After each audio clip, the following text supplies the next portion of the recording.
En primer lugar, pues, buenas tardes a todos. Gracias por estar aquí. A autoridades, representantes del Concello de A Coruña, consejero y patrón de la Fundación San Rafael, muchos caras conocidos, ex-rectores de la Universidad, ex-rectores de la Universidad, catedráticos, profesores, compañeros del hospital, amigos. Bueno, gracias a todos por estar hoy aquí. Este es un evento de la Cátedra Fundación San Rafael, Universidad de A Coruña, para compartir y disfrutar con nosotros de la conferencia magistral que el catedrático Ricardo Cao va a impartir. Yo soy Francisco Blanco, director de la Cátedra Fundación San Rafael, y hoy seré además el moderador de este evento, realizando la presentación del conferenciante y posteriormente moderando un coloquio involucrado. Antes de presentar al catedrático Ricardo Cao, permítanme explicarles brevemente qué es la Cátedra Fundación San Rafael, UNESEC.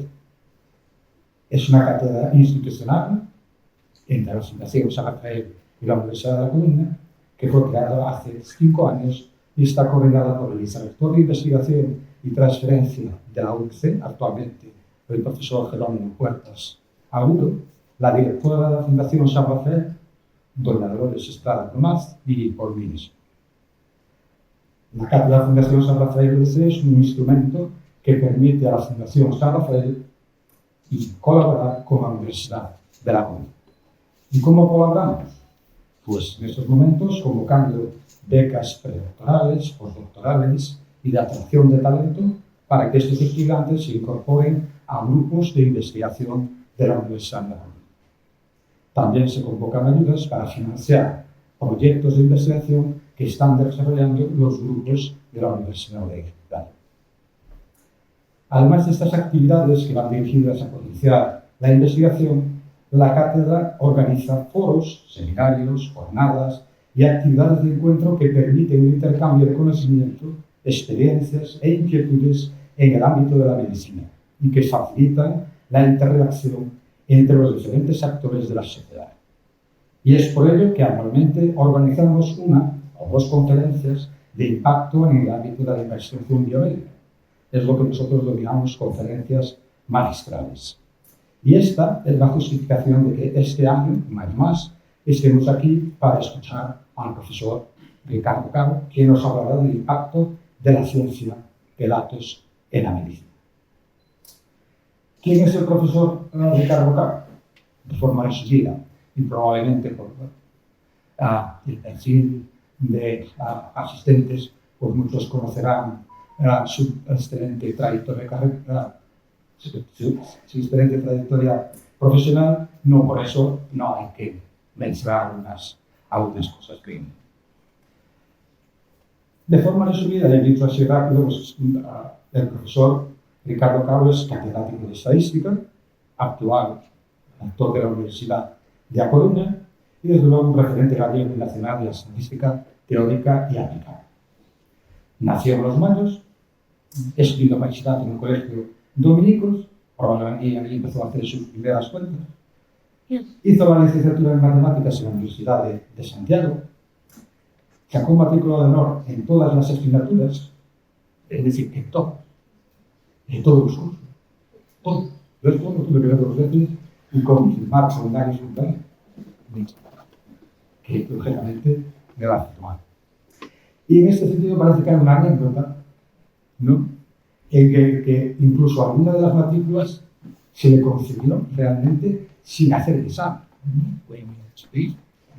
Por aquel entonces, uno de los profesores nuestros de la asignatura más dura, pues le dijo: usted no es necesario que haga el examen. Está dado. Cosa que parece ser que él puso en dudas y le puso un poco nervioso porque es el momento de no creerse si le estaba tomando en broma o si va en serio. Pero es más, parece que este profesor, de forma pública, en clase, pues dijo que realmente no tenía que hacer el examen, ¿no? Y espantable el tiempo. Vamos a ver si hay que entiende.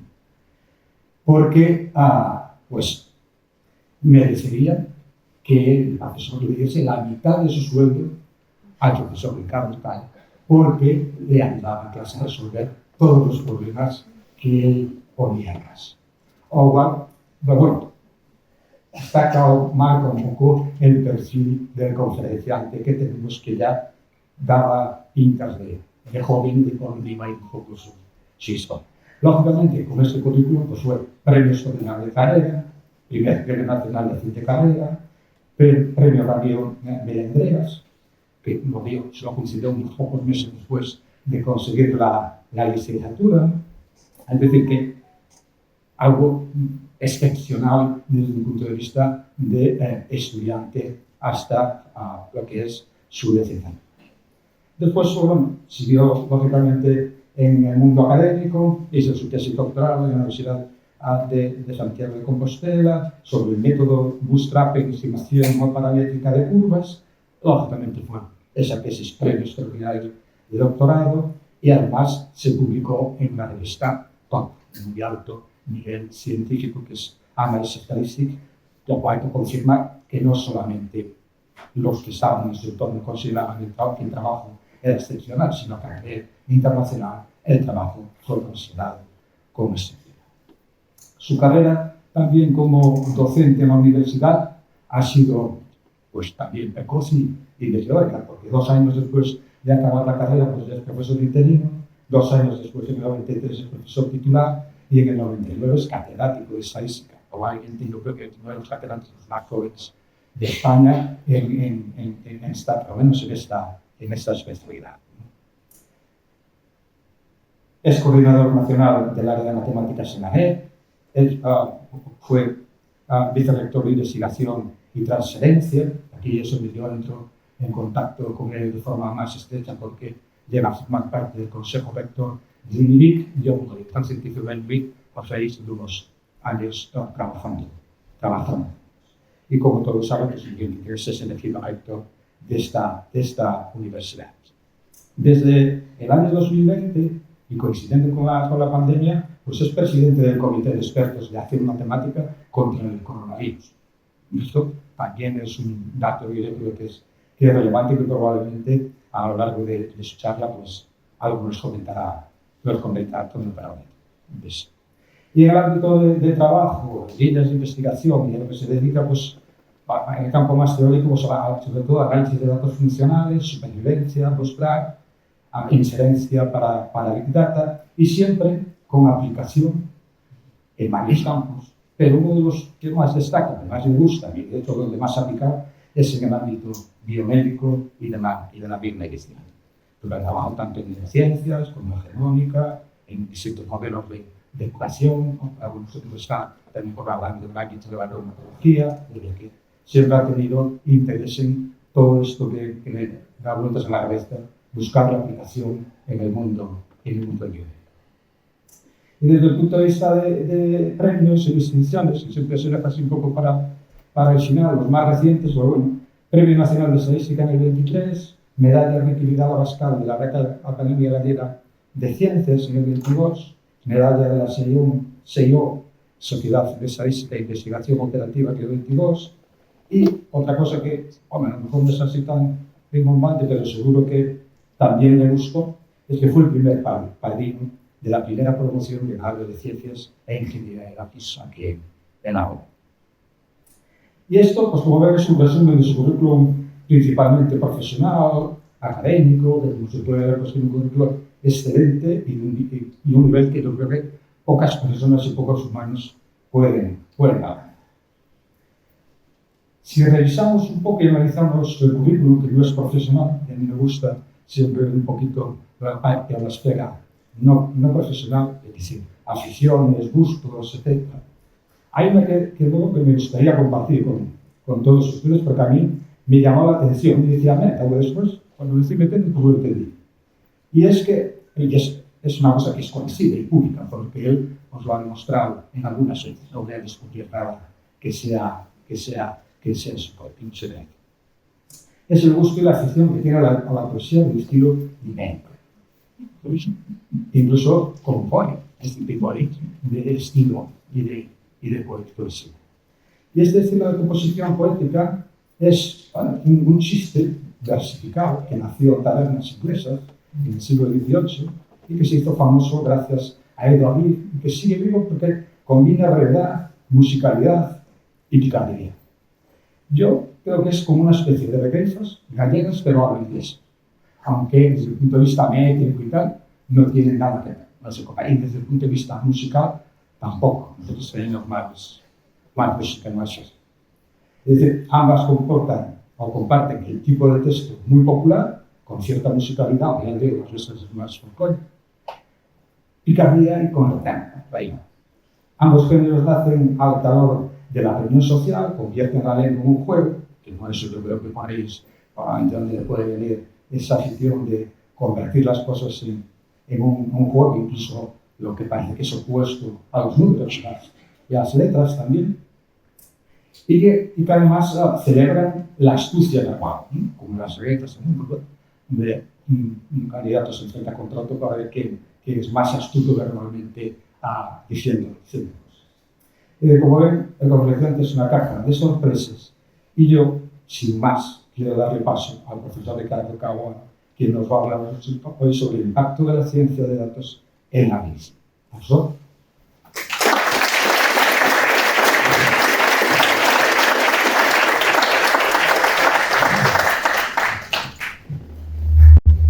Bueno, difícil empezar después de las palabras de Paco. Bueno, voy a hacer la conferencia en castellano, además así me pedían también porque se difunde también en estos vídeos en otros lugares y así lo haré.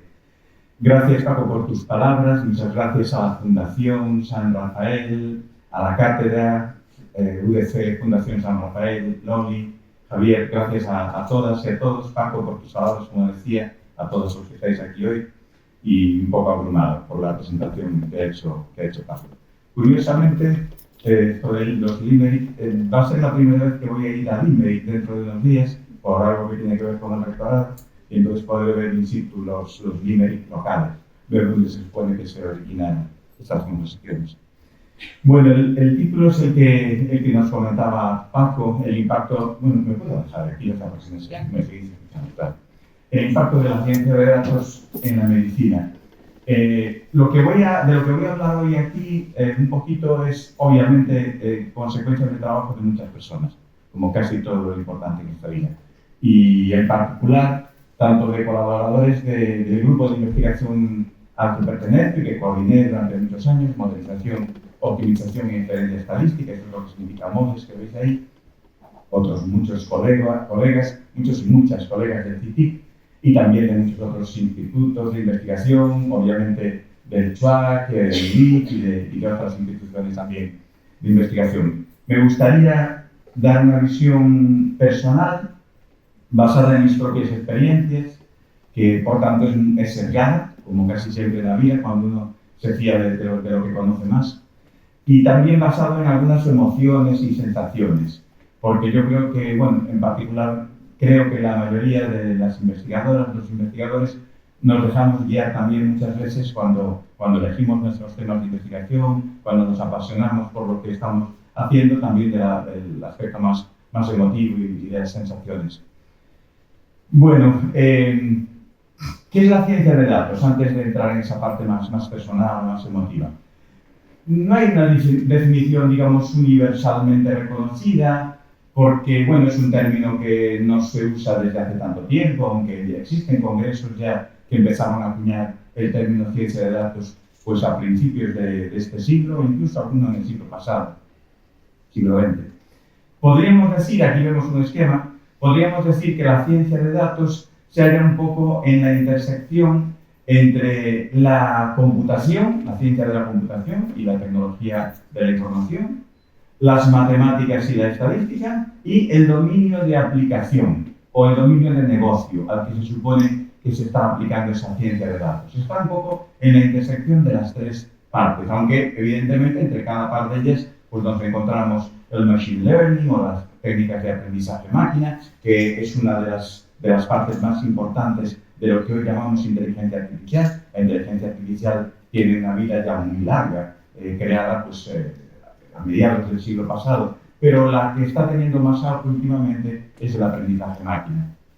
O también el desarrollo de software, que se halla a medio camino entre la computación y el dominio al cual se aplica, o la investigación tradicional, que en el caso que nos ocupa, pues estaría, digamos, en la intersección del uso de las matemáticas y la estadística, en particular en el dominio de aplicación que se trate. Pero la ciencia de datos bebe de las tres, como decía.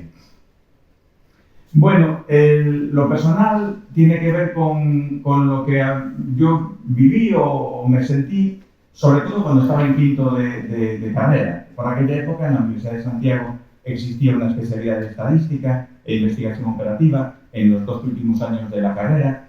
Ahí es donde teníamos también la clase de análisis funcional, que es en forma a la que se refería antes Paco, y he de decir que en pocas veces estuve más nervioso en mi vida, cuando de repente estando en clase pues me sueltan eso de que no me presenté al examen, me sentí muy nervioso. Y de hecho no lo creí, obviamente, hasta que se empeñó el profesor en insistir en que no fuese al examen. Por aquella época, en el año 88, yo estaba haciendo justo la especialidad de estadística e investigación operativa, y lo cierto es que por motivos personales, pues en la familia estábamos teniendo un caso muy triste, que fue el cáncer de lengua, del faringio de mi madrina y mi única tía por parte de madre, que se murió muy joven tras una leucoplasia y con un diagnóstico pues bastante tardío.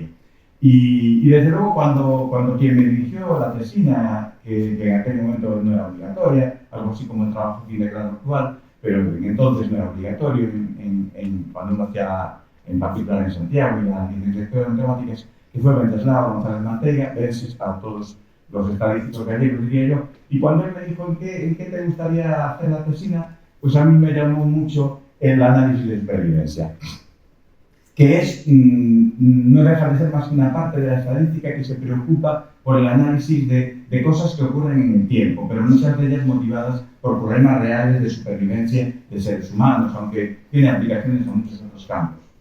Y entonces, pues por eso comencé a hacer esa tesina sobre lo que luego fue la tesis y ya con otros ámbitos un poquito diferentes, que es la utilización de una técnica que se llama Bootstrap, es un nombre un poquito extraño quizás para el gran público, que no tiene una traducción directa en castellano o en gallego. Hay algunos autores que lo traducen como método autodocimante o algo así. El nombre viene de un juego de palabras y un muñeco que existe en el ámbito británico, sobre todo, y estadounidense, donde uno se tira de las botas, digamos, de la cinta de las botas o de la oreja de las botas hacia arriba y se mantiene suspendido en el aire, aparentemente venciendo la fuerza de la gravedad. Esas bootstrap, cintas de las botas, es lo que originó al que fue autor del método, que se llama Bradley Efron, todavía vive, el dar este nombre, y nunca cuajó ningún otro nombre, digamos, ocurrente de ese estilo en castellano, en gallego tampoco. La paradoja de mantenerse suspendido levitando contra la fuerza de la gravedad venía del hecho de que ese método, en cierta forma, parecía que hacía magia sobre uno de los problemas que es más importantes en la ciencia de datos y en la estadística, que es medir la incertidumbre que tiene un método de estimación. Es algo muy importante. Pero eso no empezó, obviamente, en el año 88, en el que yo empecé a interesarme por aquello, sino en un artículo del año 58 de Kaplan y Mayer. Y los que estáis aquí en la sala, que estáis habituados a utilizar ya métodos de ciencia de datos, de análisis de datos en el ámbito médico, seguro que a muchos os suena, porque el estimador de Kaplan-Meier pues es una de las cosas que más se utiliza a la hora de aplicar técnicas de ciencia de datos y de estadística en el ámbito médico. ¿Y qué es esto? Bueno, es un artículo que se publicó por parte de estos dos autores, concretamente uno de ellos estaba ya en un laboratorio de radiación, con lo cual era muy cercano a problemas de tipo médico, aunque en realidad ellos lo plantearon para problemas de tipo actuarial, donde lo que querían era estimar de forma razonablemente buena la vida que tenían esas personas para poder así hacer tablas actuariales en cuanto a seguros de vida y cosas así. Y lo que me gustaría es ilustrarlo con un conjunto de datos que es muy clásico. Quizás uno de los primeros que se utilizan para este tipo de técnicas, que es el conjunto de datos de Channing House. Channing House era una residencia de ancianos, creo que sigue existiendo, donde, digamos, se recopilaron datos de ancianos entre 1964 y 75, en el que se registraron muchas variables, el sexo, la edad al egreso, la edad a la muerte. Y las principales características, bueno, ¿cuál era el problema? El problema es que estaban interesados en poder estimar el tiempo durante el cual va a estar en la residencia cada una de esas personas. ¿Por qué? Por un motivo fundamentalmente de gestión. Un problema, ya digo, sociosanitario más que médico. Quien gestiona la residencia le gustaría saber pues, cómo es de probable que tenga muchas o pocas plazas disponibles, lo cual tiene que ver con cuánta gente deja de estar en la residencia. El tiempo de estancia en la residencia es importante. ¿Por qué? Pues porque se marchan a otro lugar a vivir con un familiar o porque fallecen en la residencia. Y esa es la cuestión, que lo que se registra es el tiempo. Aquí veis unos cuantos datos de ese conjunto de datos, son 462 personas, y se recoge pues, el sexo, la edad en meses, por cierto. La edad en meses cuando entró, cuando salió de la residencia, el tiempo que estuvo en la residencia, y veis aquí esta indicadora, esta columna que tiene unos ficheros, que es lo que llamamos un indicador de censura. Es una palabra fea, pero se utiliza mucho en este contexto. Lo único que quiere decir es un 1 cuando el dato que obtenemos es real, es decir, cuando sabemos con toda certeza cuánto es el tiempo real que ha estado esa persona ingresada en Channing House, y un 0 cuando no lo es, porque ocurrió algo que me impidió contabilizar el dato real. Entonces, ¿qué significan estos 137 meses? Pues que esta persona entró en la residencia con 806 meses, sabemos que hasta los 943 meses de edad estaba, y en esos 137 meses, el problema es que no sabemos cuánto tiempo más estuvo. ¿Por qué? Porque acabó el estudio y acabó el seguimiento, por ejemplo.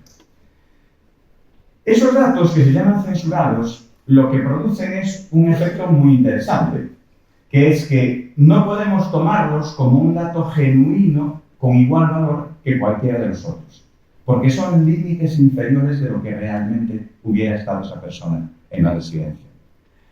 Aquí veis en verde lo que llamamos la estimación de Kaplan-Meier. Esta es una curva que nos daría en función de la edad, más que la edad, en función del tiempo de estancia en la residencia, cómo de probable es que alguien esté, pues eso, más de 40 meses o más de 80 meses, ahí la probabilidad baja a 0,9 o algo así, más de 100 meses, o lo que diga el eje vertical, más de 120 meses, pues en torno a 0,7 o una cosa así. Esta curva va decreciendo. Y lo que nos da es la probabilidad de que alguien esté ingresado en la residencia durante lo que sea, lo que ponga aquí, o más, en verde.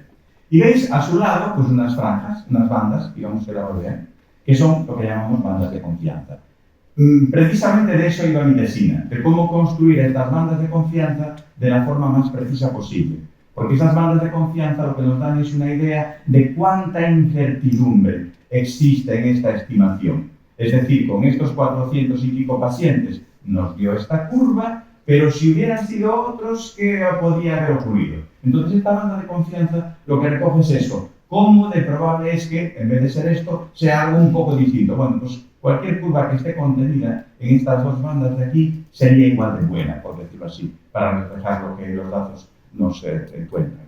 ¿Y qué son estas dos curvas que veis aquí con los rojitos? Pues las que se obtendrían si uno se tapase los ojos y no fuese consciente de que estos son ceros, es decir, de que hay datos cuyos registros de meses no son veraces, es solo una cota inferior, un límite inferior de los verdaderos, o bien al contrario, si uno los tirase a la basura, los datos donde sabemos que no es un tiempo veraz, sino solo una acotación inferior del mismo.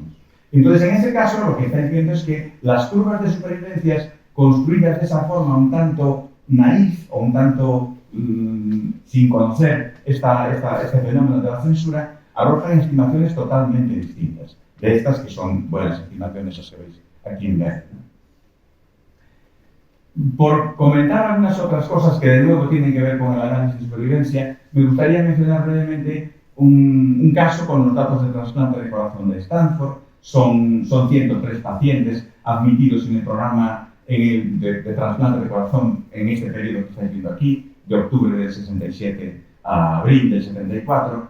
Y ahí lo que ocurre es que hay pacientes que todavía viven o los que se interrumpió su seguimiento cuando se finaliza el estudio. O bien están viviendo, o bien se han cambiado a otro domicilio, a otra comunidad autónoma, en este caso en Estados Unidos, no es España, imaginemos aquí a otro estado, si queréis. Y por tanto perdimos su seguimiento.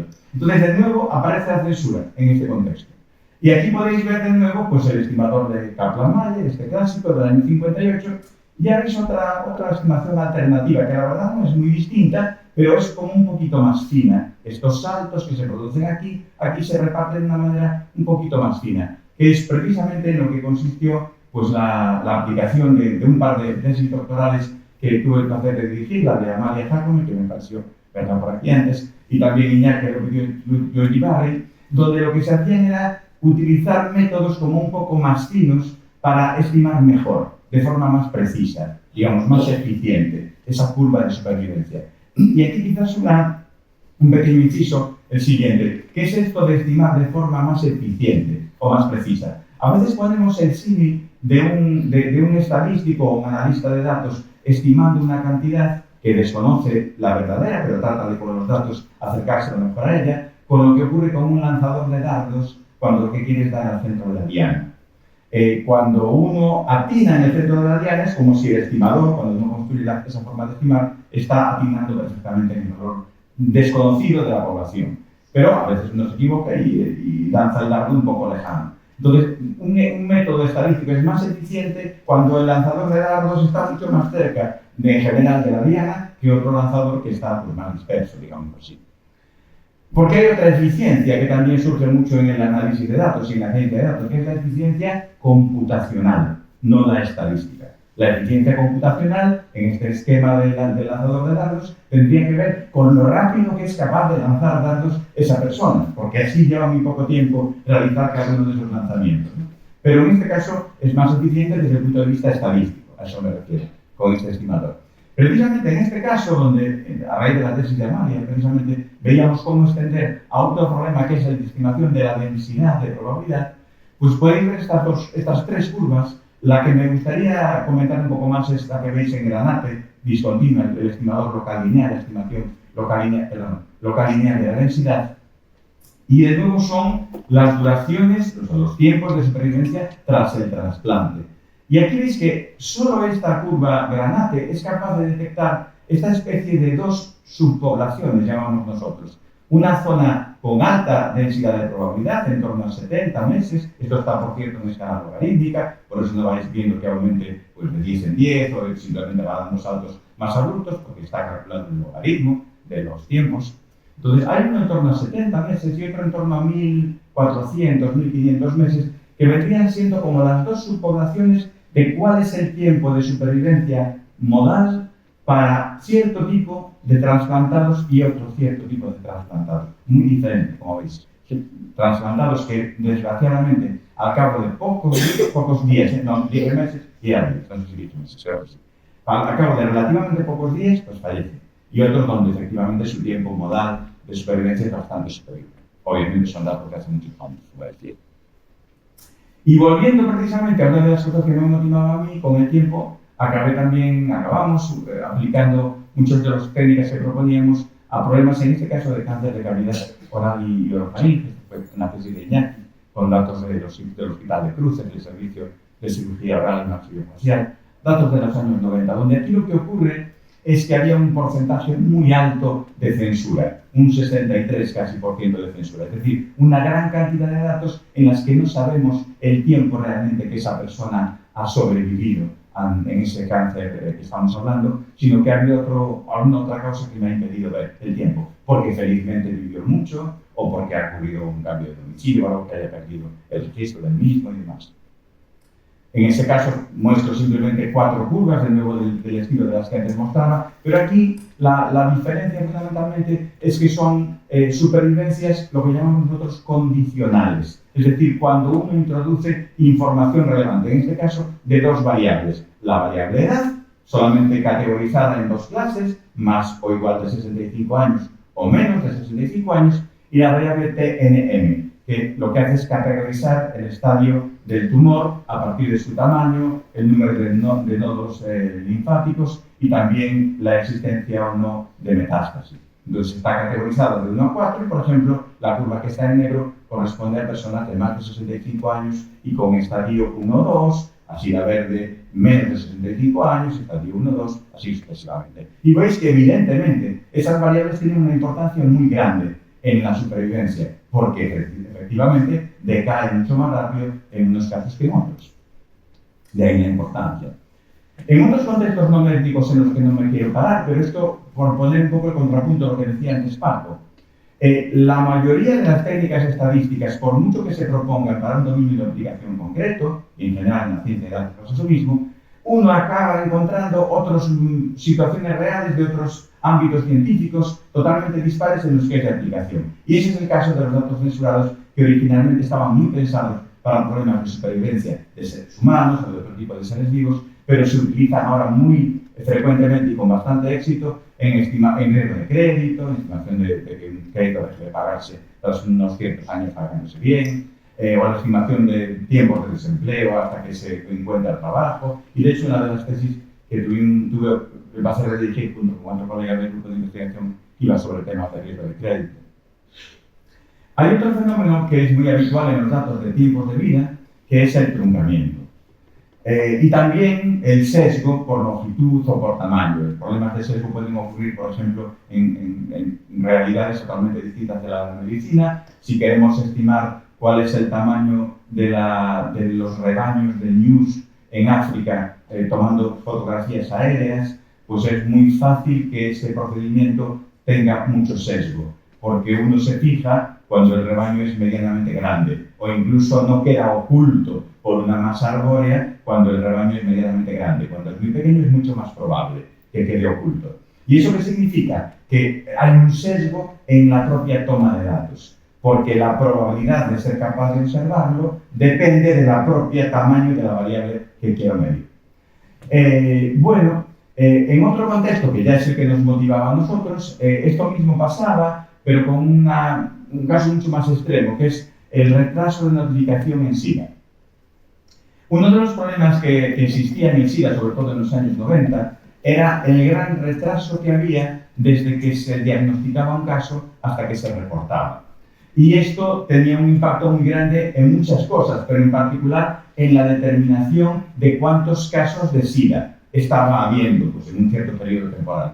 Por ejemplo, en los datos que nosotros analizamos entonces, esto fue una colaboración con dos colegas de la Universidad de Santiago, en estos 2 años, de los años mediados de los 90, donde había 8.736 casos de SIDA, en realidad esos eran los que se habían notificado, pero había muchos que todavía no habían llegado a notificarse por el retraso de notificación. Y un tema importante es estimar cuál es la demora de notificación. Aquí veis lo que llamamos de nuevo la densidad de probabilidad, que da una idea de lo probable que es que esas demoras de notificación se produzcan en 100 días, o en 200, o en 300, o que tarden incluso, pues aquí hay muchos días, casi un par de años, ¿no? Sería esto. Bueno, como veis, hay dos gráficas. Una considerando el truncamiento, que es la que está en línea continua, y otra ignorando el truncamiento. Es decir, quedándose con los datos brutos, esos 8.000 y pico, y de nuevo tapándose los ojos como si realmente los que faltan uno no fuese consciente de que hay ese mecanismo que me hace que falten datos. La diferencia fundamental del truncamiento con la censura es que en la censura nosotros sabemos de la existencia del dato, pero no sabemos su valor real, solamente un tiempo parcialmente observado. Pero en el truncamiento la cosa es mucho peor. Es que directamente no conocemos la existencia de algunos de los datos porque no ha pasado el tiempo suficiente para saber que existe. Y eso provoca, como digo, un sesgo si uno no corrige las cosas, los métodos de estimación teniendo en cuenta esas características. Bueno, en otros contextos que tienen que ver con datos ya del track, en este caso cerca de 2.000 pacientes, de datos ya de unos 20 años, en los que se analizaba cáncer gástrico, y había muchas variables que se tenían en cuenta. El truncamiento sucedía también en aquella época en particular cuando el paciente no era diagnosticado antes de su fallecimiento. Me imagino que esto es hoy mucho más improbable, pero en datos de esos años entiendo que sí, que había pacientes que incluso llegando a fallecer no habían sido diagnosticados precisamente del cáncer. No me quiero parar en estas curvas, que son también lo que llamamos densidades relativas, pero casi quiero dedicar un poco el tiempo que me queda a hablar sobre todo de otras dos situaciones en las que, bueno, me gustaría ilustrar un poquito algunas cosas que hemos hecho. De la epidemia del SIDA, que acabo de hablar ahora, a la epidemia de la COVID. Ahí, pues como decía antes Paco, tuve la gran suerte, porque es lo que yo me siento muy afortunado por ello, de haber estado al frente del grupo de expertos de la acción matemática contra el coronavirus, que nos ha valido para estrechar relaciones con muchísimos grupos de investigación, y a algunos es increíble, como después de no conocer a alguien en persona, pero haberte reunido con él 100 o 50 veces, llegas a adquirir pues, una complicidad, diría yo, con esas personas, sobre todo cuando estás trabajando pues, para, modestamente, poder ir mejorando, en este caso, el análisis de datos asociados a una pandemia como la que todos padecimos entonces, ¿no? Y allí abordamos pues, bastantes cosas, desde las de primera urgencia, como cuando desde la Dirección General de Salud Pública nos pidieron echar una mano en la estimación de la cuantía de la epidemia en cuanto al número de camas que se necesitarían, tanto en UCI como en propia planta. Sobre todo para tomar decisiones del estilo, tendremos que necesitar un hospital de campaña, algo parecido como lo que ocurrió en Madrid, y fueron 48 días intensos en los que íbamos emitiendo esos informes cada día, cada noche realmente, de las estimaciones y previsiones a una semana vista, o evaluación del impacto de las intervenciones no farmacológicas, las NPI, donde lo que se trataba es de ver hasta qué punto esas medidas que se fueron tomando, que por cierto además eran diferentes en las distintas comunidades autónomas y provincias por las competencias que están transferidas en España, qué impacto iban teniendo en la transmisión del virus y en la evolución de la pandemia. Y me gustaría comentar brevemente un poquito sobre el proyecto COVID-20, que en realidad no vino por el hecho de estar yo enrolado en la acción matemática contra el coronavirus, sino porque en aquel momento, pues como estábamos colaborando con tantas personas, pues una de ellas fue Marga Poza, que es la que fue investigadora y principal de este proyecto, y su grupo, y también personal del área que dirige Germán Bogo, aquí presente también. Y gracias diría yo, a la voluntad, en este caso, de la empresa pública de Darmense y su director general, que fue el que tomó la iniciativa y la idea de decir, ya que las aguas residuales dejan traza del virus, ¿por qué no utilizamos, como ya están empezando a hacer en otros países, pues esto para medir cómo está la situación? Y así fue. La diferencia fue que en este proyecto sí que nos implicamos, a diferencia de lo que estaba ocurriendo en otros países, muy directamente científicos de datos. Compañeros de CITIC, de nuestro propio grupo de investigación, pero también de muchas otras procedencias, ingenieros de caminos que estaban un poco a cargo de cómo, de la red de saneamiento, de dónde hacer los muestreos en esas arquetas, por supuesto, el personal sanitario del propio TRAC, la propia investigadora principal y todo su grupo de microbiólogos, que lo que hacían era fundamentalmente cuantificar los números de copias del ARN del virus, y así poder estimar el número de portadores y hacer un seguimiento de la evolución de la epidemia y servir de alerta temprana, especialmente en esos, desde el principio, bueno, desde el mes de junio en concreto, fue cuando sirvió de alerta temprana, hasta que terminó el proyecto, allá por marzo de 2022. Las cosas que éramos capaces de hacer y que fuimos capaces de hacer es esencialmente estimar bien, porque aquí hay mucho ruido en los datos, la cuantificación del ARN, de las copias de ARN del virus en las aguas residuales es muy variable. Si repites el experimento 6 veces, pues las mediciones te dan bastante distintas. Y eso significa que hay que estimar con precisión, tratando de eliminar el ruido, como esta curva que veis aquí en rojo, y adelantándose, a veces bastante, otras veces no tanto, a los datos reales, a los casos reales que están aquí también puestos en azul, reportados por el sistema sanitario. Por cierto, al principio, datos reales, pero muy irreales, porque había muy pocas pruebas diagnósticas. Y como todos recordamos, al principio había muchísima gente que estaba infectada y eso no era conocido. Luego ya se aumentó. Por eso esto fue especialmente importante al principio.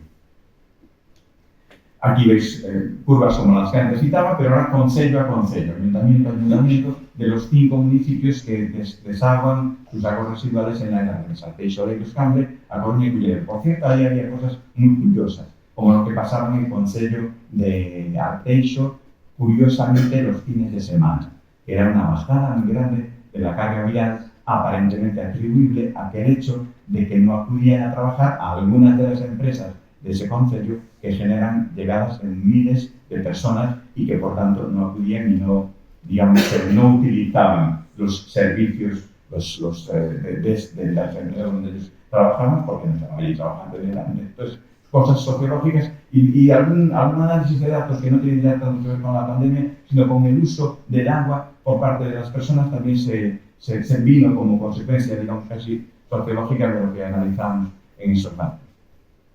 Esto también se aplicó a residencias de mayores.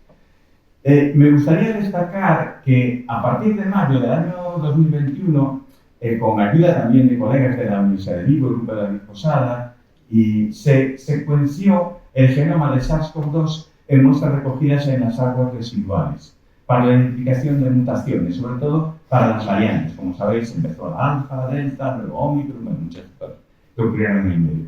Y se iba reportando estimaciones de la proporción de variantes de SARS-CoV-2 en aguas residuales en la edad real. Aquí veis, por ejemplo, las estimaciones que dábamos pues allá por noviembre del año 2021, debía de ser, a raíz de las primeras que fuimos reportando pues en mayo, donde algunas de las variantes iban surgiendo con fuerza, otras iban decayendo. Estas son la proporción de cada de la B1, 61, 72, 71, 72, la delta, creo recordar que era, la otra era la beta, que ya estaba bajando. Bueno, pues ¿cómo podíamos hacer esto? Porque de nuevo aquí había mucho ruido en los datos. En primer lugar, ¿cómo son estas variantes? Si nos fijamos en el ARN del virus, esas variantes se producen en general por mutaciones que existen en determinadas posiciones, pues en este caso, pues en esta posición que está marcada con la flecha, en el tenemos un nombre. Con la traducción en la proteína correspondiente, pues tenemos aquí un cambio. Y eso hace cambiar la espícula del propio virus y por tanto también caracteriza es una de las variantes nuevas. Pero es importante recalcar dos cosas. Una, las variantes no son monolíticas. Es decir, la variante alfa no se caracteriza porque siempre en esta posición hay tal mutación, en la otra hay no sé qué otra mutación y además allá hay una tercera mutación. No necesariamente. Puede ocurrir eso, puede ocurrir que también haya esta mutación pero luego otras distintas, con lo cual cada variante es una panoplia de posibles combinaciones de mutaciones. Y eso provoca que sea más difícil la detección. Cuando estamos hablando de muestras en seres humanos, recogidas en seres humanos, eso no es un problema. Pero cuando hablamos de muestras recogidas en aguas residuales, donde, en primer lugar, lo que allí medimos no es lo de un ser humano, es lo de miles, cientos o miles de seres humanos allí todos recogidos. Segundo, por la degradación que tiene el material genético, lo que somos capaces de medir es lo que ocurre en determinadas posiciones del genoma, no la cadena genómica completa, porque eso está totalmente degradado. Y entonces eso lo que nos obligó es a establecer métodos de estimación pues como muy poco frecuentes en estadística, que es, tenemos muchos datos, todos juntos y además aún encima desconectados, lo que ocurre aquí con lo que ocurre en la posición de al lado. Eso nos obligó a utilizar técnicas que llamamos nosotros de estimación máximo verosímil, que nos permitió estimar esas proporciones de variantes como las que os mostraba en esta gráfica que decía aquí. Bueno, casi no me voy a detener en esto, en CERCOVID, que fue otro proyecto también al hilo del COVID, financiado por la Agencia Gallega de Innovación, que desarrollamos en el CITIC. Y ahí había, bueno, muchas cosas se hicieron, pero quizás os quería mostrar simplemente pues alguna gráfica que tiene que ver con, casi la comento, que sea brevemente la gráfica. En este caso hablamos de los tiempos de estancia en UCI. Es decir, vuelve a ser una supervivencia muy entendida como tiempo durante el cual está esa persona en UCI. Ese es mi tiempo de vida, entre comillas, mi tiempo de análisis. ¿Cuánto tiempo estará cada persona en UCI? Bueno, pues esto sería, pues este 20 con un valor de 0,3 indicaría que 20 días, el 30% de los pacientes de estas características que recomendaré están 20 días o más en la UCI. Esto es para hombres. 3 edades distintas, 40, 60, 80, distintos colores y trazos. Y esto es para mujeres, también de esas mismas 3 edades. Fijaos cómo es muy distinto el tiempo de estancia en UCI para hombres y para mujeres. Y además muy distinto entre edades, para mujeres y no tanto para hombres. Es decir, el tiempo de estancia en UCI casi no influye en este rango de edades en el caso de los hombres. Y en el caso de las mujeres sí, y mucho. Y en particular con menos de 40 años, fijaos lo rápido que decrece, por tanto, lo rápido que sale de la UCI en general una mujer de esa edad. ¿Vale? Eso también fue útil en otro periodo previo de la pandemia para incluso tener algún cierto pronóstico del buen o mal pronóstico en función del tiempo de estancia en la propia UCI. Otros asuntos que no he ni mencionado, pero sí me gustaría decirlo, algunos de los que estáis aquí los conocéis bien, en particular la inferencia estadística en estimación de la sincronía neuronal, la tesis que tuve el placer de codirigir con Xurxo Mariño, del grupo Neurocom, muchos de vosotros aquí presentes, también otras cosas que pudimos analizar en este contexto neuronal, donde lo que hacemos es utilizar métodos de análisis de datos, ciencia de datos, pues en este caso concreto, para medir la sincronía entre neuronas, sobre todo en problemas de explicación, la transición del sueño a la vigilia, donde en este caso pues había estímulos que se realizaban en este caso sobre gatos, que era donde se hacía el experimento, y con estimulación en el postencéfalo basal o en el tronco encefálico. Y también problemas que se abordaron desde el punto de vista hace muchos años ya, al principio casi de mi etapa investigadora, problemas de identificación forense y test de paternidad, en este caso pues con colegas como Ángel Caracel y gente de su grupo, que fue lo que analizábamos en aquel momento cuando no existía la secuenciación del genoma, por lo menos de forma, digamos, cotidiana, y se realizaban experimentos más complejos, electroforésicos, para tratar de determinar, y con cierto margen de error, ese era el problema, las distintas longitudes de esas cadenas que estábamos observando. Problemas de estimación en el contexto de la COVID, donde había mucho sesgo y con datos de gran volumen, estimación de la edad a la que se contagia y del número de días en el hospital, y modelos de curación, antes lo citaba Paco, en esta tesis, la última que estoy dirigiendo, ya con el cargo actual pues puedo dedicar muy poquito tiempo, pero sí con mucho interés la tesis que estamos codirigiendo, tanto en nuestro grupo como con el de Paco Blanco, sobre modelos de curación y correlaciones basadas en distancia para la determinación de marcadores de remisión sostenida en artritis reumatoide, donde hay, de nuevo, tiempo durante el cual esa persona no tiene una recaída de la artritis, es un poco el tiempo que nos interesa. Son problemas de análisis de supervivencia, pero lo de modelos de curación viene porque hay una parte de la población que se supone que es inmune a esa recaída, la parte que llamamos la población curada. Bueno, para terminar, para no alargarme mucho, lo que sí quería es comentar brevemente una de las últimas cosas que hemos hecho también al hilo de una tesis doctoral, la de Beatriz Piñeiro aquí presente, y también una fantástica colaboración de Ana López Chera aquí también presente, yo mismo, con las personas que están en la unidad de función e imagen cardíaca del CRA, concretamente con Cayetana González Barbeito y con Alberto Bouzas, en relación con un problema de disfunción cardíaca en pacientes tratados con terapia de cáncer, problemas de cardiotoxicidad, donde la idea era tratar de utilizar los métodos que nosotros estábamos diseñando y completamos de diseñar y de demostrar también matemáticamente mediante simulaciones que funcionan bien en modelos de curación que llamamos de tipo single index, de esto vienen estas hechas, modelos de un único índice, single index Picture Cure Models, para adelantarnos a la estimación de que una de esas pacientes tratadas con trastuzumab, fundamentalmente, pudiese eventualmente tener síntomas de cardiotoxicidad, cuando fundamentalmente lo que se quería es tratarla de su cáncer de mama.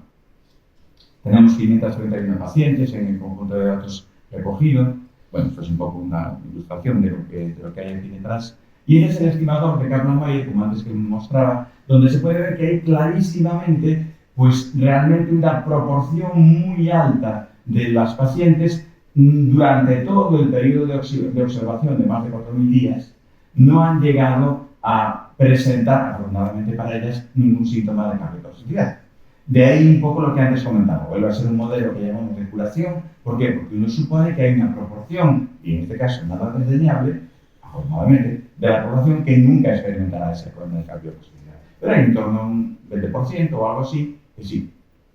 Ese es un poco un esquema de cuántos datos había y como aquellos de los que teníamos un montón de variables clínicas, docenas de variables clínicas, otras que son como la mitad, en la que teníamos datos procedentes también de imágenes, TDI, Tissue Doppler Image, que son imágenes Doppler tisulares, y Y aquí veis a una de ellas, a una de estas imágenes dopplerslares, donde efectivamente lo que estamos haciendo aquí, lo que estaban haciendo en este caso los cardiólogos aquí, es medir pues, la velocidad en centímetros segundo, aquí en el eje vertical, a la que se mueve cierta posición del músculo cardíaco. Si no lo digo mal, Alberto, que me corrija. Y entonces, de alguna manera, lo que vemos es pues, cómo se comporta ese corazón de esta paciente. Ellos nos enseñaron muchas cosas interesantes, como que aquí hay unas ondas sistólicas, esta S, y también diastólicas, la E' y la A'. Y una de las cosas que ellos ya sabían, por supuesto, de sobra, es que la forma de estas ondas jugaba un papel importante.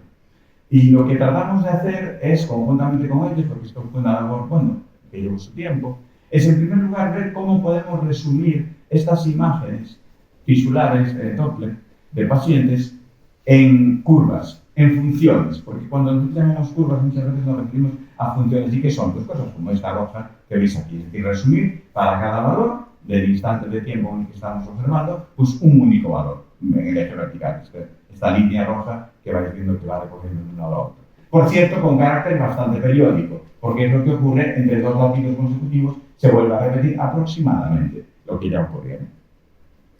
Si nosotros hacemos esto con las 270 pacientes que antes citaba, de las cuales tenemos estas CDIs, estas imágenes, lo que os muestro aquí son las 270 curvas de las 270 pacientes, de las 270 mujeres. Veis que hay cosas raras, como por ejemplo el intervalo está de 0 a 1. ¿Por qué? Porque lo que hacemos es estandarizar el tiempo que se produce desde un latido hasta el siguiente. Y por tanto, claro, los seres humanos no latimos exactamente a la misma frecuencia, pero lo que hacemos es estandarizarlo. Y además, ¿por qué hay colores? Hay colores porque estamos poniendo en color fucsia, color fluorescente, si me permitís, los datos de las pacientes que sí presentaron cardiotoxicidad. Ojo, que sí presentaron hasta el momento, porque este es un problema también de supervivencia, en el sentido de que quizás en el periodo que hemos analizado, alguna de las que no manifestó, pues es posible que un poco más tarde lo manifestase, aunque seguramente que ya pocas. ¿Por qué intuimos que pocas? Por la meseta tan plana y prolongada que vemos aquí en la estimación de Kaplan-Meier. Igual hay alguna posterior, pero no muchas seguramente, pero alguna puede haber.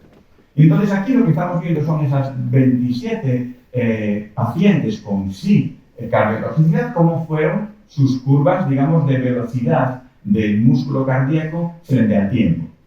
Y vemos las demás, que están en trazo negro, son muchas más, claro, en total son 270 aproximadamente.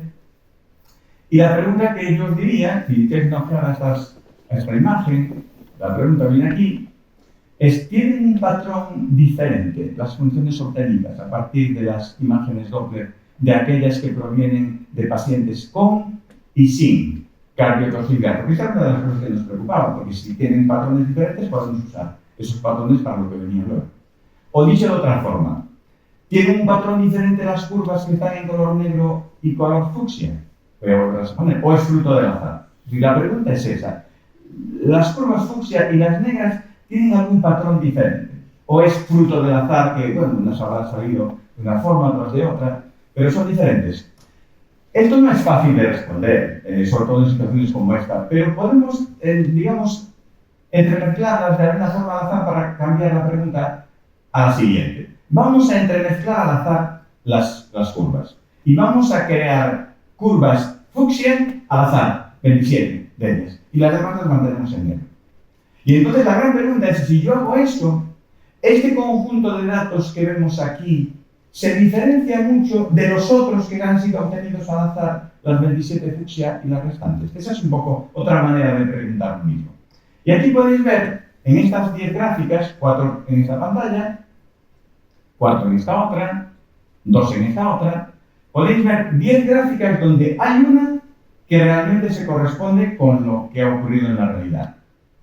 Y las otras 9 se corresponden con, digamos, atribuciones al azar del color.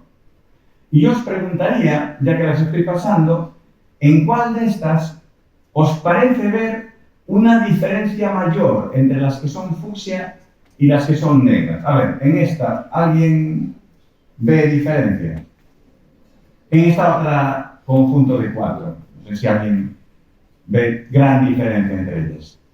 Y en este primer conjunto de 4, veo que hay varios que, Manuel en particular, que estaba señalando esto de aquí. Parece que sí. Los seres humanos, sin saber quizás por qué, bueno, quizás sabiéndolo, vemos que hay un patrón ahí un poco distinto. Y es así, porque si analizamos esa, que es precisamente, efectivamente, ese es el conjunto real. De hecho, si os fijáis, lo mantenéis en vuestra retina un momento, y voy hacia atrás, aunque un poco alterado por el tamaño, pero efectivamente es este conjunto. El real es aquel en el que vemos una diferencia mayor en el patrón. Si nosotros analizamos y utilizamos cosas como llamamos nosotros las curvas medias, que por cierto corresponden en este caso a estas gráficas que están en color fucsia y rodeadas de una pequeña banda blanca o en color negro, estas dos que veis aquí son las tendencias medias de lo que ocurre para las curvas negras y para las curvas fucsia. Y fijaos lo que ocurre en esta zona. En la mayor parte de ellas son muy parecidas, pero en esta zona lo que ocurre es que decae mucho más rápidamente la negra que la fucsia, y luego la fucsia se mantiene por debajo también durante más tiempo. Estas diferencias que observamos aquí nos ayudan a ¿qué? A identificar de qué manera podemos utilizar estas curvas. ¿Para qué? Para estimar la probabilidad de que una paciente que antes de decidir qué terapia aplicar puede tener de padecer cardiotoxicidad, tomando en cuenta tanto sus variables clínicas como sus imágenes Doppler tisulares antes de aplicar, como digo, cualquier tratamiento que sea. Y obviamente eso queda en manos siempre del experto la decisión a tomar, pero podemos ser de ayuda en la estimación de esas probabilidades. Bueno, para terminar, simplemente he puesto aquí las fotos también de muchas de las personas, casi todas, diría yo, de las que tienen que ver con algunas de estas investigaciones que comenté pues, muy brevemente. Como veis, muchos de ellos y muchos del ámbito biomédico, aquí veo unos pasos, algunos que no nos vemos desde hace mucho tiempo, porque algunos es gente que está trabajando ahora en otros lugares del mundo. Pero bueno, ha sido siempre un placer colaborar con tanta gente. En ese sentido, yo creo que los estadísticos y los científicos de datos nos sentimos muy afortunados de poder aplicar nuestros métodos y colaborar con muchas personas. Y nada, esto es todo por mi parte. Creo hasta bien.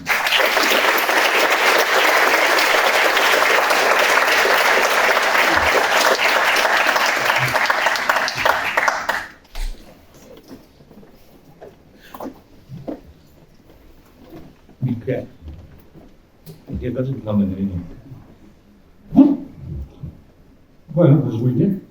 Muchas gracias por esta excelente presentación. Y además, se nota el esfuerzo que has realizado para que la gente que somos más profana en este mundo, sobre todo de datos y de conceptos y de palabras, pues podamos, por lo menos. Tenemos ahora unos minutos de hacer preguntas, comentarios, para el examen que contamos con esta figura. Sencillamente levantar la mano, decir el nombre, si queréis decir que trabajáis con la orientación, perfecto, y si no, con el nombre es suficiente.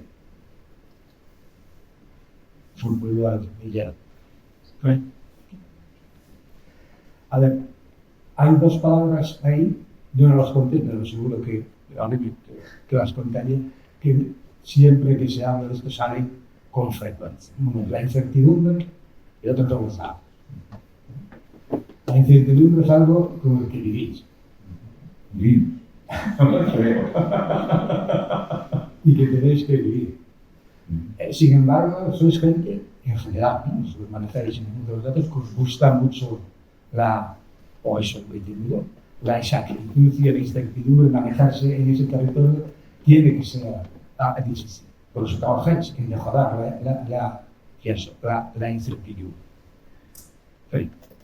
Por dar un poquito más de vueltas a eso. Y el tema de la incertidumbre mezclar con el parámetro emocional de la pandemia, a la hora de las decisiones que lo ocasionaba pues, tomar decisiones que pasan los datos, que se volvía una incertidumbre, eso tenía que ser, bueno, yo me imagino, cada día además, durante 48 días, ¿no? Tenía que ser algo especial. Utilizar una palabra que te dejo aquí a lo mejor matizar. A mí me gustaría a veces un poco eso. Sí.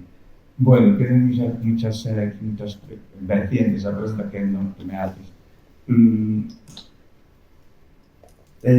A Efron, a Brad Efron, que fue el creador del Busca, muy mayor, ya tiene más de 90 años, le preguntaban muchas veces para qué valía su método, porque era una palabra rara y la gente era en público.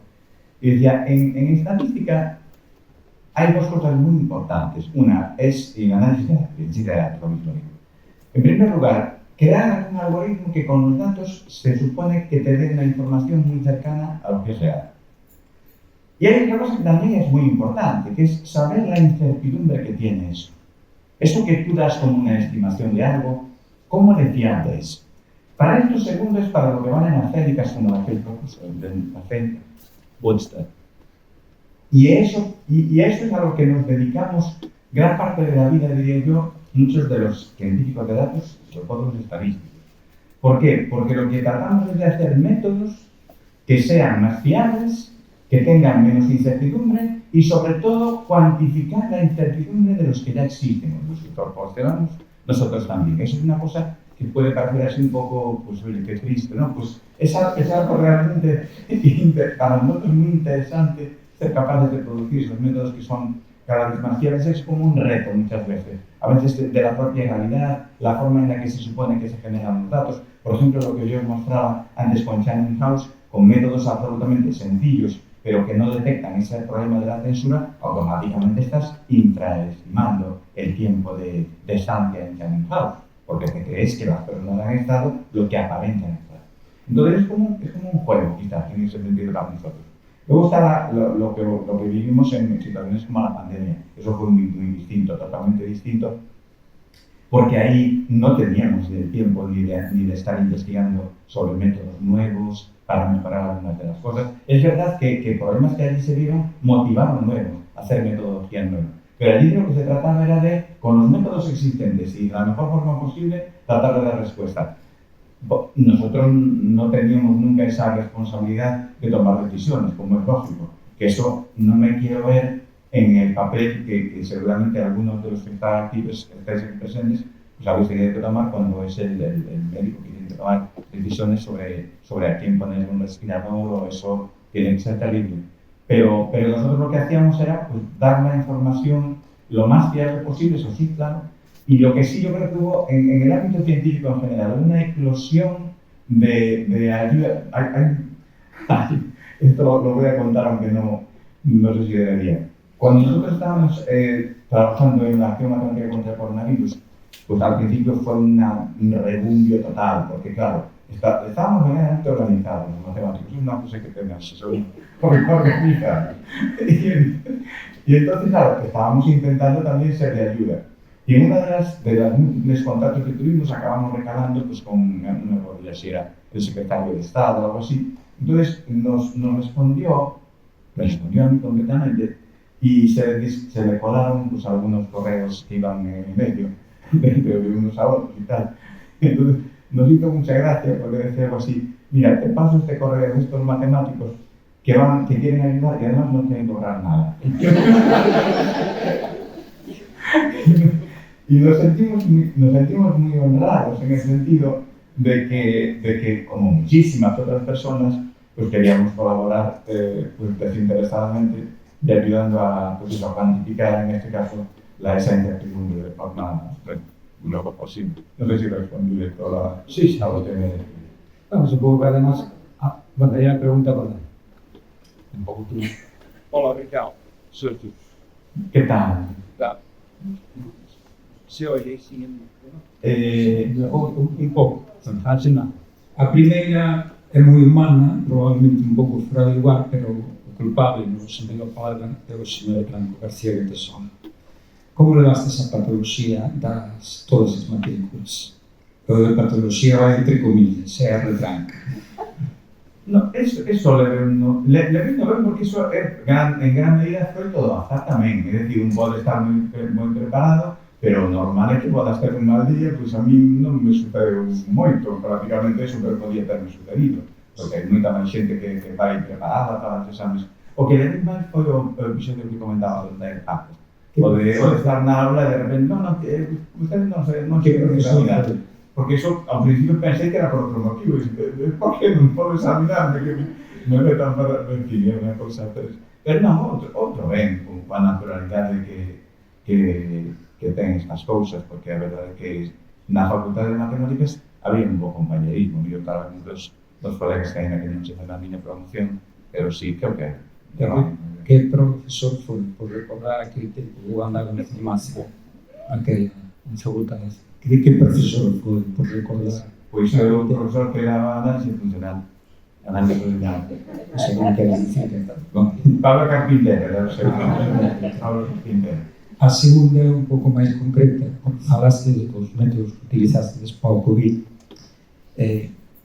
A miña curiosidade vai por certo de si tedes marcados a partir desa pandemia, digamos, un protocolo, un proceso de actuación que se poda aplicar, por exemplo, a unha que non sabemos que está aí, pero non sabemos onde acabará, que é a gripe aviar, que xa matou millóns de jainas nos Estados Unidos e que hai en España, tal que esperemos que non pase o home, senón estamos outra vez pillados na rede. Hai moita xente que se adica a estas cousas. Nos, evidentemente, non coñecía tanto antes de entrar nesas cousas da astromatemática contra o coronavirus, e hai moita xente que se adica a estas cousas. En particular, todos coñecimos a Fernando Simón, porque tamén íbamos a ser de reunirnos, e traballei sobre todo con Pepa Sierra, unha das que estaba nas fotos, que estaba, digamos, de feito a que estivo no posto de Fernando cando estivo con a propia infectada, que un tempo que non podía estar. É o que decía, realmente hai cousas que en España se fixeron moi ben. Por exemplo, o Estudio Nacional de Seroprevalencia, o NCOVID, que chamamos así. Algunas das cousas que nos pudemos facer foi gracias a ter un Estudio Nacional de Seroprevalencia no que se fixeron coa axuda do Centro Nacional de Epidemioloxía e do Instituto Nacional de Estatística, se fixo unha enquisa a 60.000 españolas e españoles, residentes en España, non residentes en España, onde se foi tomando, precisamente fixeronse de probas e tamén analíticas, que permitiron detectar en que grau estaba presente o virus na población española. Daquela, en 3 oleadas concretas que houve, meses de abril, maio, xuño, e logo houve outra en novembro. Foi unha mágoa que non se conseguía, pero España foi dos poucos países nos que se fixo unha enquisa nacional de seroprevalencia. Isto mesmo que o que ti decías, porque realmente hai moitas cousas que se estaban facendo ben, pero hai unha que non se estaba facendo demasiado ben, e se están poñendo os vimpios, digamos, os métodos para melloralo, que é que a recolleita de datos non estaba pensada para a análise momentánea dos datos, instantánea casi dos datos, con técnicas estatísticas masivas. Eso non estaba pensado. Entón, que ocurría? O que comentaba eu antes do retraso de notificación do SINA, que finalmente a consolidación dos datos tardaba días. Entón, moitas das liortas políticas que houve entre comunidades autónomas tiñan que ver con nada realmente máxico, co feito de que a demora de recollida de datos tiña unha importancia grande. Gracias por a aplicación que entraron nos términos de tardes. Aí estaba o detalle das diferentes. Algunas das diferentes non. Entendo. Gracias, Ricardo, por la charla fantástica. Tengo dos preguntas, una como investigador y otra como rector, que puedes escapar si quieres. La de como investigadores, has presentado un montón de datos muy chulos acerca de lo que es la aplicación de la estadística, los métodos estadísticos a la medicina, a la clínica y a la epidemiología. Y algunos, al final, algo más relacionados con las ciencias básicas, que en este caso la neurociencia, es la colaboración que hemos tenido fantástica. La pregunta es, ¿cuál es la diferencia entre uno y otro? ¿Y cuál es, desde el punto de vista que puede ser más complejo para extraer los datos, exprimirlos? Esto es la primera. Te hago la segunda idea y luego te la piensas al mismo tiempo y escapas solo. En esta época en que se está hablando mucho de implantación de un nuevo grado en La Coruña, yo quiero hablar de otro. ¿Habéis pensado alguna vez con el corpus tremendo que tenéis aquí ya no solo de estadística, sino de álgebra, de cálculo, matemáticas. Ahí lo dejo. Vale. Empiezo por la primera, la más sencilla. Sin duda alguna, del conjunto de los conjuntos de datos a los que yo me he enfrentado en mi vida, sin duda alguna, los más complicados han sido los de sincronía neuronal, sin duda alguna. Que no he podido mostrar nada, aunque vosotros conocéis perfectamente a través de la tesis de Adana y la colaboración con Xuxa, que no está aquí hoy. ¿Por qué? Porque son datos que llamamos nosotros muy no estacionarios. Es decir, es muy difícil encontrar un patrón de probabilidad que te diga cómo funcionan esos datos. A ver si lo explico en pocas palabras. Me estoy refiriendo a datos donde lo que estábamos es midiendo el grado de sincronía que había entre las neuronas. Que además, por cierto, y esto es algo que a veces nos ocurre, ponernos a hablar en un mismo lenguaje con nuestros colegas médicos o biomédicos del ámbito que sea, a veces nos lleva un tiempo. Yo recuerdo precisamente el tiempo que estuvimos hasta que nos dimos cuenta de que lo que vosotros llamáis correlación y lo que nosotros llamamos correlación es algo diferente. Y eso puede parecer una tontería. Y en este caso, en esas sincronías entre neuronas, realmente vimos que era muy difícil encontrar lo que nosotros llamamos distribuciones de probabilidades o patrones de probabilidad que se mantengan estables en el tiempo. Y al final tuvimos que utilizar técnicas muy basadas en lo que, por cierto, a nosotros nos gusta mucho, que los que trabajamos en inferencia no paramétrica, porque habrá perdido la palabra por ahí alguna vez, y creo que Paco incluso lo comentaba, es esto de no paramétrico. Dejar que los datos hablen por sí mismos. No restringirlos a un modelo preconcebido. Esto tiene que ser una distribución normal y desconozco su media y su varianza. No. Nosotros trabajamos en un sentido muy cercano a nuestros colegas de inteligencia artificial que trabajan en machine learning y en cosas como estas. Porque también lo hacen desde una concepción sin presumir un modelo rígido o algo así. Y en el caso de los datos de sincronía neuronal, era casi imposible encontrar un modelo sencillo que los pudiese explicar. Pero sí, sin embargo, podíamos replicar cómo funcionaban en condiciones de antes del estímulo y ver cómo cambiaban las cosas cuando había ese estímulo, que es de lo que se trataba. Pero lo tuvimos que hacer como muy basado en las remuestras, en obtener datos artificiales de los originales. La segunda pregunta.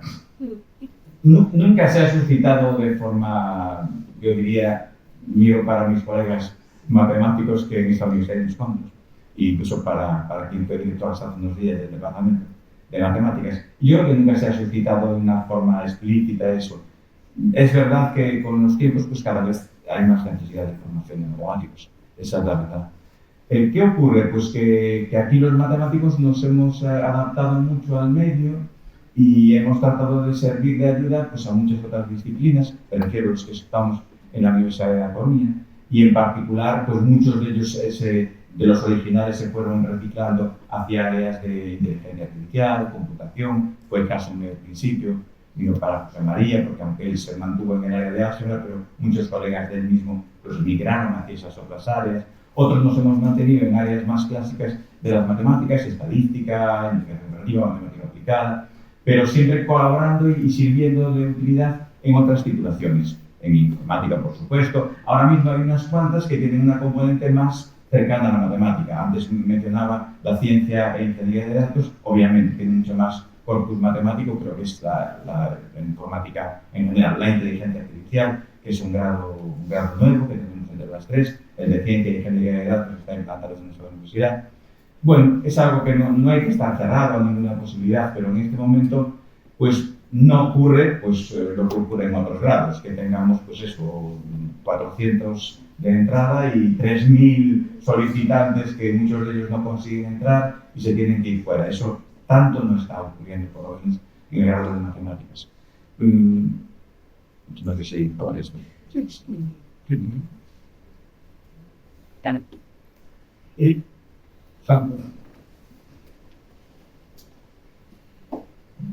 No es por alusiones, ¿verdad? En primer lugar, Salvador Naya, la Universidad de Coruña, en primer lugar felicitarte por la magnífica charla que la esperaba y han cumplido las expectativas.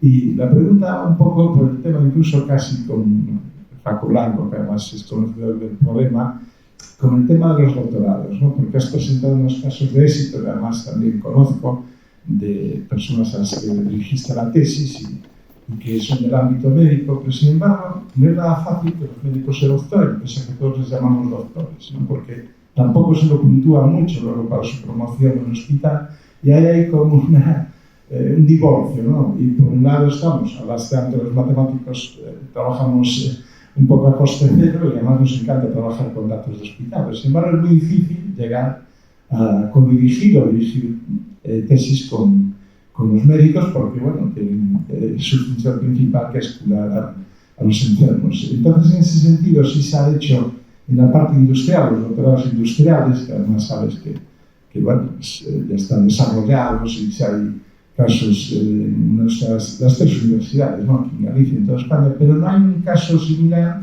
a lo que podría ser tesis, podemos llamar el ámbito biomédico, para que se formen más médicos y se doctoren ayudados por la universidad, que la Fundación San Rafael promueve y tiene estas ayudas, pero yo pienso que no llegan. Además, aquí que tenemos varios hospitales, tanto público, el CHUAC, como privados, y que hay una necesidad de formación, y por otro lado tenemos la universidad con esa capacidad, falta el nexo ese, ¿no? Yo no sé qué ahora ya con tu responsabilidad como rector, cómo ves esto y por dónde se podría abordar, ¿no? Para esa disfunción. Y gracias. Bueno, yo creo que vamos a ver, el programa de doctorado de Ciencia de la Salud obviamente ha formado muchísimos doctores, no digo que todos sean médicos, pero una parte muy importante que sí lo son, médicos que están en el hospital y que se han doctorado. En los datos que tengo ahora mismo en la mente, en los últimos 5 años, del 20 al 24, 2020 al 2024, hubo algo así como 103 tesis en ese programa de doctorado, y si analizamos de los últimos 10 años aproximadamente, debemos estar hablando de orden de 300 tesis. No digo ni que todas sean de médicos, y por supuesto muchas de ellas no tendrán nada que ver con ciencia de datos, con análisis de datos, pero sí que hay un número muy importante. ¿Qué es lo que sucede? Pues que efectivamente que quien tiene que dedicarse sobre todo a las tareas asistenciales le queda poco tiempo para hacer otras cosas. Y eso quizás, bueno, está recogido en los programas de doctorado y en la legislación actual a través de los doctorados a tiempo parcial. Eso le permite, digamos, en este caso a quien tiene su ocupación principal a otra cosa. Pero es verdad que cada vez, y yo creo que los que estáis aquí, que sois personas que estáis en el chat, pues lo podéis corroborar. Y lo comentábamos el otro día, el viernes hubo pues, un acto muy entrañable, la celebración de la nueva acreditación del INUIT como Instituto de Investigación Sanitaria, por tercera vez ya, por parte del Instituto Salud Cabas Tercero, 10 años ya acreditado, y ahí se comentaba también la importancia que tiene, y la propia, yo creo que fue Marina Pollán, la anterior directora del Instituto Nacional de Epidemiología y actualmente directora del Instituto Salud Cabas Tercero, y decía lo importante que es que el personal hablaba de los 1000 recién llegados, pues se impliquen en tareas de investigación. Es verdad que el tiempo que les queda pues es el que es, pero en el caso concreto porque tu pregunta hablaba también un poco de colaboración con otras áreas, no sé si entiendo que con ciencia de datos. Bueno, yo creo que en general los científicos de datos, las personas de inteligencia artificial, en el CITIC en particular, somos muy colaboradores. Otra cosa es que, bueno, ya digo, que sea fácil llegar a esos temas. En el ejemplo que comentaba antes, que está mal que nosotros lo digamos, que estamos los dos aquí arriba, pero la tesis que estamos dirigiendo, también con Amalia, que está aquí presente, a Blanca Correa, que es, a Blanca Blanca Castillo, que confundí con otra persona, perdonad. Blanca Castillo, que está trabajando con nosotros, es una estudiante de doctorado mexicana, ahí lo que fue más laborioso, y también pasa en los doctorados industriales, es encontrar el nicho concreto de problema relevante reumatológico, técnica relevante y no muy explorada estadísticamente hablando, para poner una tesis. En este caso era a través de la convocatoria de contratos de doctorados que tú conoces, de Marie Curie, que son los que se consiguieron a través de CITIC. Entonces lo que fue quizás más laborioso, recordar a Paco también, oye, a ver, y aquí este problema vuestro, entonces eso ya el tiempo, pero luego en general, cuando eso se consigue bien, pues suelen ser muy fructíferas, como nos pasa con las empresas, los doctorados industriales, exactamente igual. Quizás, y ya que antes comentamos también el caso de inteligencia artificial, y alguien lo comentó antes brevemente, quizás decir, y alguien me decía que fue Angélica, me parece, la que decía, bueno, y esto, y la inteligencia artificial y lo vuestro, alguien puede decir, ¿en qué se diferencia? ¿Cómo veo yo la diferencia entre ciencia de datos e inteligencia artificial? La inteligencia artificial es muy importante para la ciencia de datos. Normalmente en la ciencia de datos, y en particular en la parte estadística, solemos no estar cómodos si no tenemos el referente poblacional. Mientras que en inteligencia artificial uno tiene los datos y se pone a analizarlos. Y en general los estadísticos en concreto solemos estar incómodos si no sabemos qué es esa cosa poblacional que queremos estimar.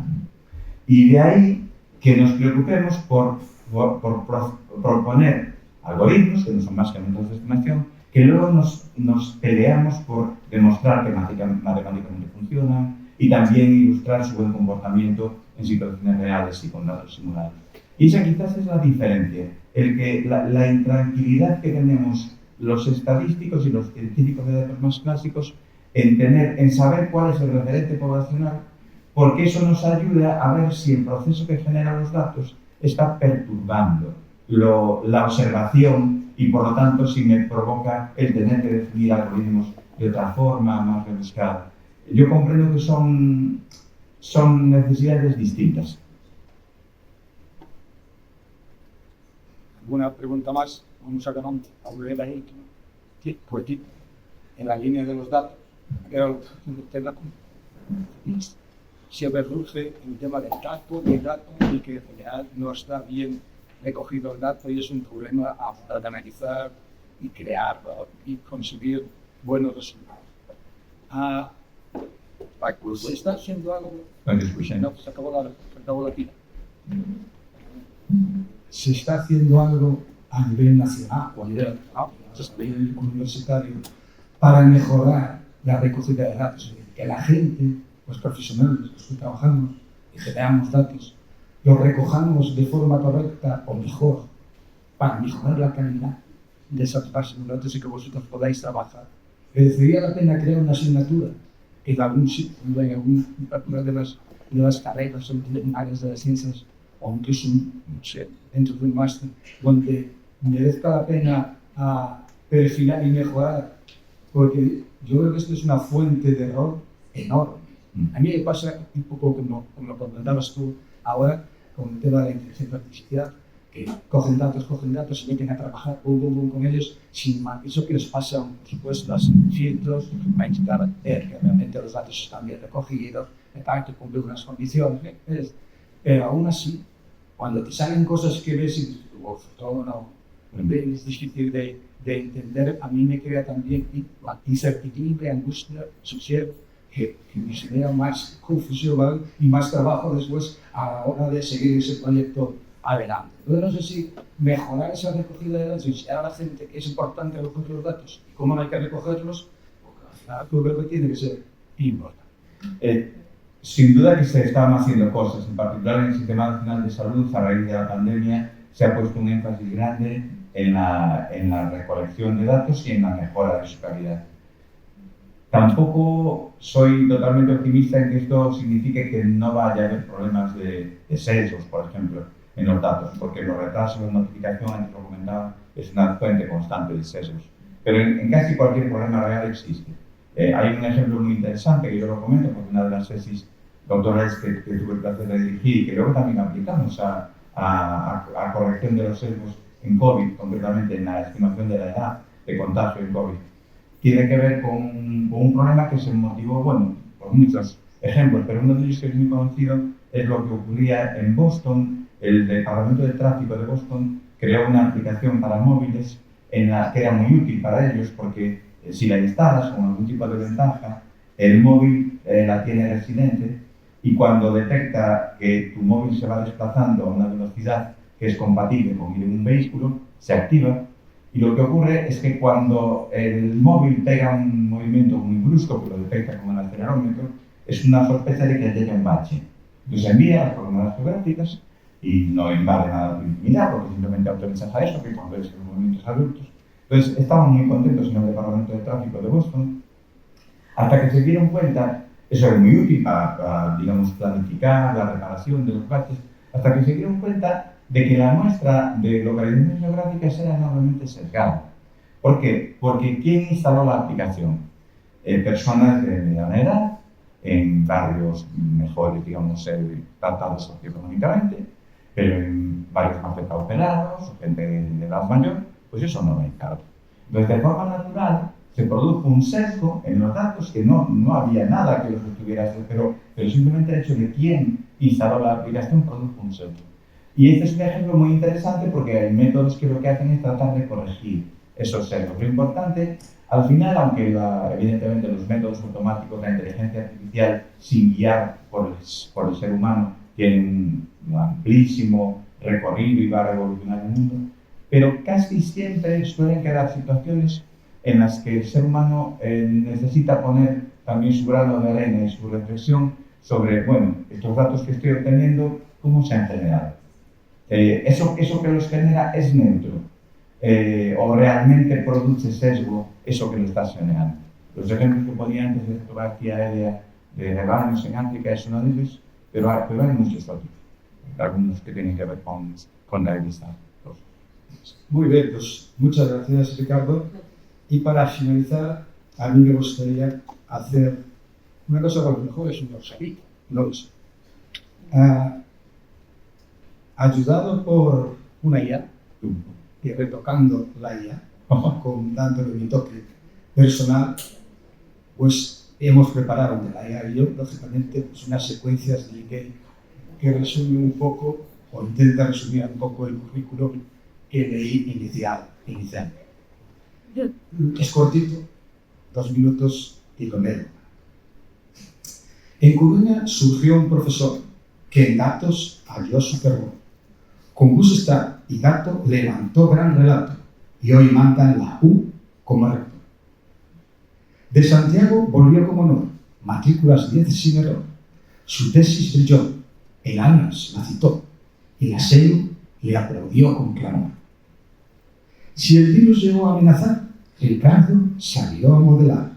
Un SIR bien dispuesto blindó nuestro resto y mostró que la curva hay que aplanar.